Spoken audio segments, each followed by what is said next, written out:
Ladies and gentlemen, it's getting to that time of the preseason where we finally get to see some really competitive practice matches, whether it be the intra-clubs that hopefully we're looking at seeing this week.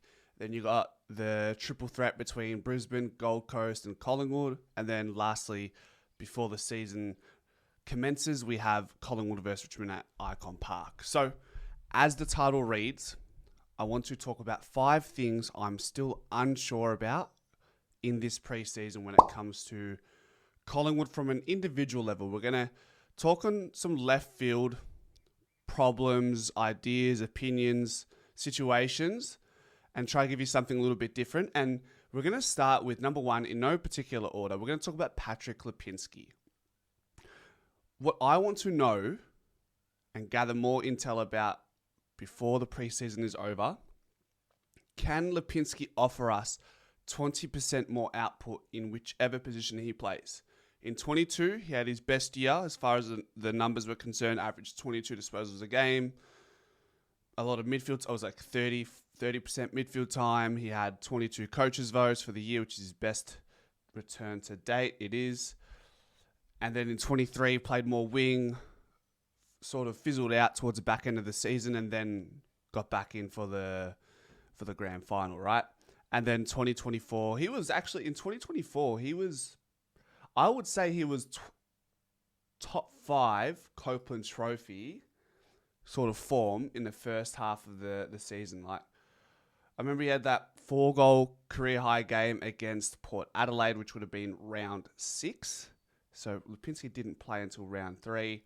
And then really from there, sort of just dropped off probably after, say, round 13, 14, where everyone sort of went into this lull and we really struggled. So we know with Lipinski, he had a big preseason, did a lot of work with Quaynor, and then he's played a lot of wing in the match sim we've seen. So hopefully that's a sign for Lipinski that he gets more opportunity on a wing rather than the high half forward position where he played last year, which is it's an awful position to play at times. And sometimes you'll be a victim of the role you have to play for the club. So I understand that, take it with a grain of salt. Just because his numbers aren't outstanding doesn't mean he isn't putting in for the team. I remember, I think it was a Brisbane or Sydney game late last year. Damn, Lipinski was awfully quiet today. And then I go check his numbers, and he had one of the biggest running games in all-time AFL history when it came to maybe it was kilometres travelled or sprint efforts, but nevertheless it was a big game from a running capacity side of things. So on TV that does get often missed. So you got to take these with a grain of salt sometimes. Yes, Lipinski's best footy was in the midfield on the ball, but the problem is Lipinski is more of an outside player, right? And you can have outside players in your team, in your midfield. I mean, I think Lipinski's contested possession rate is like 35%, 36, 37. But when you've got players like Nick Dacos, who's inside out, you got Geordie de Goey, who's inside out, Scott Pendlebury, inside out, still Sidebottom, who we'll talk about next, inside out, it's difficult to put him in there up against that quality. So that's what I want to know in these few games. Where will he play, and does he have a little bit more to give at age 26? He'd be 26 or 27 this year. So that's my question thing I'm not too sure about. Number 2, Steele Sidebottom. Now, if you listened to that match report that I gave you guys for the match sim that the Pies had on Friday, he was close to, if not best on, playing in the midfield for the most part of the game. Had the ball on a string, and something that we've missed dearly is his decision-making and execution with the ball by foot. He was everywhere. And ground ball efforts as well, which is what you need if you're going to be in the midfield in 2025, Mr. Steele Sidebottom. Last year, a lot of wing wasn't quite working, was deployed on a half-back line. That didn't quite work. And now we're hoping we've found another fresh breath of air for Steele Sidebottom in his career.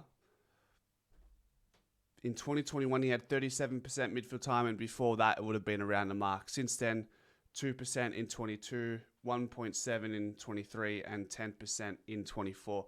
I think that could reach heights of 20 to 30% in the midfield, particularly in the centre bounce. He's training there, and the way he's playing that position right now, it'd be hard not to have him in that rotation, that's for sure. Whose position he takes, I'm not too sure. Ed Allen is an interesting one. I haven't got Ed Allen in this just because I think he's been spoken about quite a bit this preseason. So take that as you will. We can always touch on that as the preseason games progress. But Stardy still had a decent year. I think he still managed to finish top 5 Copeland and had some really good games. Had some poor games, but you know they're all victims to it. Age 33, going 34. I think this could be really interesting. I would love to see a revivified Still Sidebottom back into the midfield. Reminding me of his 2018. What was his best year? Was it 2018? 2018, 87 coaches' votes, 29 disposals a game. Like, I'm not saying he's going to get those numbers, but I'm saying he could work back towards that way, the way he's training and playing in that position right now. Coffee on my face. Number 3. How does Mihocek adjust to Tim Membry and McStay being in that forward line, right? In the offseason, I suggested, hey, Membry, McStay forward line with Coxie and DC rotating through, Mihocek into the back line. All-Australian VFL back key defender, right? So the evidence is there if need be. It hasn't happened. It doesn't look like it's going to happen. It looks like they're going with Reef. Brody Mihocek is not training in the back line at all. I still wouldn't be surprised if the move is made at some point if Reef doesn't work out, because that's another big concern which I haven't put in this conversation is the key defender one. We've already spoken about it at length. We'll leave that for now. But watching McStay and Membry in that match sim on Friday, I was like, wow, I hardly noticed Mihocek. And I don't know if it was a good thing or a bad thing. Does that mean he gets underutilized, or does he accept like a taller role of what Bo does? Be the pressure forward and be okay with having 10 touches and the odd goal here and there. But then in my mind is if he's going to be that type of guy, can we use him elsewhere, right? That's the thing that keeps festering in my mind. It's like, well, he's such a quality player. Do we want to settle for 10-1 each game? He's been a 2-goal-a-game player for his entire career. Yes, 10-1 and taking attention away from McStay and Membry is worth its weight in gold. So I'm a mess right now. You have to. It's a difficult one. Are you willing to accept that? There's been times where with Bo, yes, he takes the pressure away from Bobby Hill and Jamie Elliott and Lockie Schultz to a certain extent. But don't you still want more from them? Yes, there's the sacrificing for the greater good, but it's like, well, if they can be something more than maybe what the other players are, then why are we not trying to do that? So I'm interested. I'm intrigued. I haven't seen much of Mihocek this preseason. That's okay. Let's see what happens in these practice matches. All right. Number 4, Coxie, and this ties into the last one. Coxie still impressing and offers value to the team. I love what he does around the grounds. His marking ability, a great contested mark, and really good ruck craft that we can't undervalue. So how do we make that happen? How do we make that space happen? In an ideal, it's just a real conundrum. Mihocek, Membry, McStay, Cox, Cameron. That category there, someone's missing. And it'd be a shame with Coxie, because with Coxie, he's still learning AFL. What I mean by that is like, he can still, yes, he's 32, 33, but he's still getting better.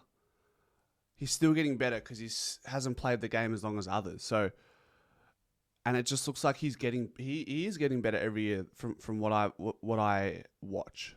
So I understand we got a All-Australian caliber ruckman in DC, but I think DC needs that dance partner in Cox. So That's something we have spoken about at length, but it's still riddling me. I'm a little bit concerned because I feel like we'd be wasting Cox if he was to play in the twos. Last one. What about JDG? What type of role will he play? So last year was pretty much injured the whole year with his hip and groin issues and played, 13 games, if that? Let's see how many. 13 games in 2024. Probably played all of them injured. Managed to average 20 disposals, had some really good games. The main one is the Collingwood versus Adelaide, where he played literally no midfield time and still managed to score 2 goals. And he also had 26 disposals. So he said he's feeling great. He loved what he learnt in Dubai and is hoping he can show everyone this new look Geordie to Goey. So to me, that indicates that he wants to play midfield consistently still. And in 2023, he had his highest returning midfield time. Where was it? Here we go. In 23, 79% midfield time, up from 47% in 2021. So I think he's trying to maintain that ratio, that 80-20, maybe even 70-30, and some of that 30%, or all of that 30% goes to the forward line. That would be nice. So if he plays this preseason, I'm looking forward to sort of what split he gets. And I do have a bonus one, guys. Hoskin Elliott played forward in that match sim, kicked 2 really impressive goals. Where is he going to play? Does he make the side? So we often gloss over this guy, but now it's probably important to really consider, where we go for Hoskin Elliott. He always shows up, has great games, and is still training well and playing well in that match sim. So a question for you guys in the comment section, like, who misses? I know this is predicted 23 talk, but specifically Hoskin Elliott, can we afford to not have him in the side? I mean, if he's playing forward line in a match sim, that means he's up against Schultz, Bo, Bobby, Jamie, put Mihocek, Membry, McStay, all there. Like, I just don't know how he fits into the side, although he offers so much and is consistently a consistent performer. Anyways, guys, that was the bonus one. Let me know what you guys think in the comment section. We'll go from there. Go Pies.